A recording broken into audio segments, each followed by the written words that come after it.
Nahimo ng tradisyon sa Mercy Islamic Foundation ang manghatag og libreng karne sa baka ug kanding ngadto sa mga residente sa Davao City ug kasikbit nga mga lugar sukad 2013, panahon sa Eid'l Adha kon Feast of Sacrifice. Sumala ni Sheikh Al-Kulake, ang presidente sa Mercy Islamic Foundation, sa 60 ka mga baka ug 25 ka mga kanding ang giihaw alang sa ilang selebrasyon karong tuiga.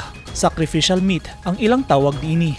Have this kind of activity because there is maraming people here, Muslim and non-Muslim. They will benefits from that meat because also we are following one of the pillars of Islam, the one condition of Islam, that all the world during Eid'l Adha, it is very very important for the Muslim. He slaughter kambing or cow or camel. This is if you have this kind in your country. In your country there is cow because there is maraming meat. Also the kambing we can use it also, but the camel we cannot find it here.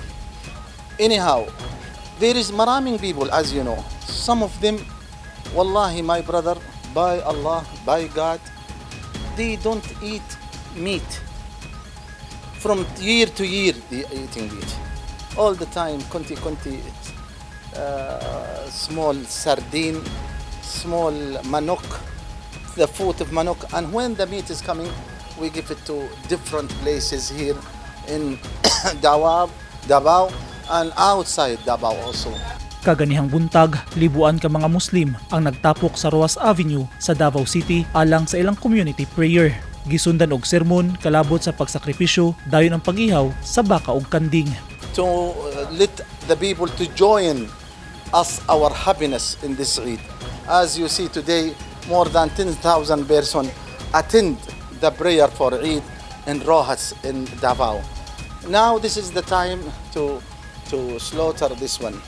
And this tradition, since Prophet Abraham, peace be upon him, when Allah ordered him to slaughter his son Ismail, Allah brought one malaki kambing and Allah give it to him to slaughter, either to slaughter his son. From that day until today, the Muslims, they are doing that.